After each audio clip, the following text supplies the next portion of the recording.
But if you start to develop a habit of speaking the truth in love, speaking like you said, you treasure this one, and how do you want to be spoken to? That's how you speak to that one. And you just start to build the right habits.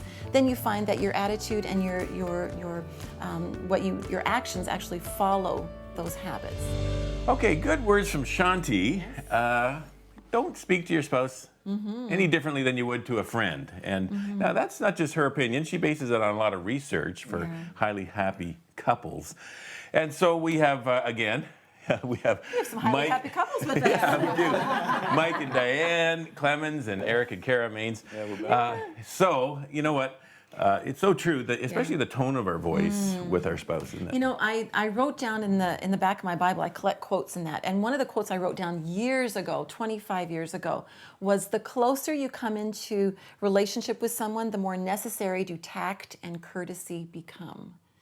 Because that person that you're coming into a close relationship with, you're in this place of vulnerability. Right. And so if you're not watching your words, the tone of your voice, you can really hurt them deeper than anyone else can. Some might think differently, that, you know, the longer you know someone, that's okay. We've been together long enough, I can just, blurt out. But it no, does. it's actually the opposite. It does matter. It does. Good point. With us, I have to be careful of my tone. Right, because I'm excited all the time, and so I have trouble with the tone. She has maybe a time or two struggle with the words themselves. Right? I'm like, get it out, get it out. Just say it. Just say it. So courteous. Yeah, so it can be a challenge in really learning to communicate, because sometimes I talk like I'm on a football field, right? And for me, it's no big deal. Like we just so have this little thing that I kind of say in my head all the time: build, don't break; love, don't hate. And just something I say. I don't necessarily say it to her, because I'm the one I need to remind myself. I don't need to preach to her. But say it again. Build, don't break; love, don't hate. Right? And so, kind of keeping that in your mind, and really just enjoy edifying your bride, isn't it? I mean, it's just an amazing thing, because when you say really nice things like how beautiful you are today. Thank you, baby. Right? Oh my goodness. I noticed you just kind of leaned into you more when you did that. We build up so much credit for when we fumble, right? So because we will fumble, we will be challenged, but just try to build it up, right? And build that equity into your relationship.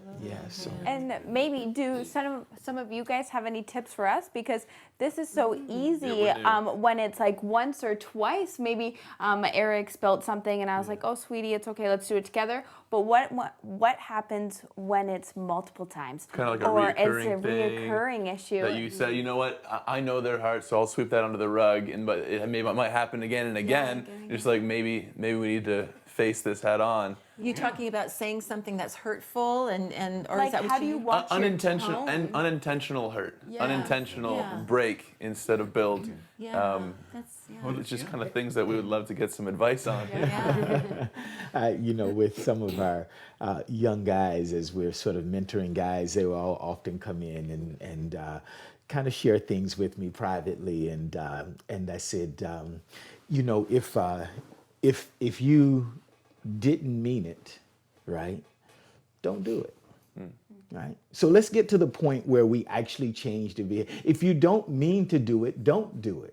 Right? So there comes a point where we just have to change our behavior. And so we can put things in place to help us with that, right? We can ask people to keep us accountable, to remind us, right? And the other side of that is where we want to be. So it's not just about, okay, I want to change or I don't want to have that rough tone.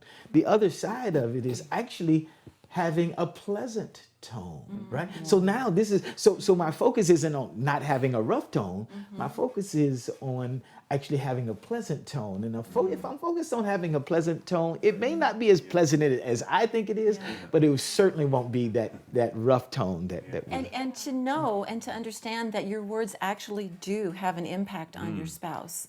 That, you know, and maybe you just need to have like a key phrase that you would say back to Eric, like, don't break me, baby. You know, it's you're getting close. Like just something loving that you say, and then that triggers in your mind, okay, you know what? Probably the way I just talked wasn't helpful. That could have been hurtful.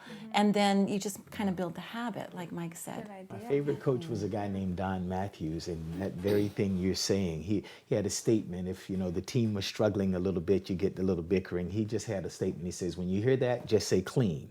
Right? So because a part of being in that atmosphere, right, and listening to it actually condones it and allows it to continue to go on, right? So he had a little phrase he would just say, if you hear that negativity, I don't want you to kind of have to stand up to argue with you. None of that. Just say clean. We don't want that around. So clean, boom, and we wash it. Yeah, we have to remember to speak like we want to be spoken to. Yeah. You know that old nursery rhyme, sticks and stones may break my bones, but words will never hurt.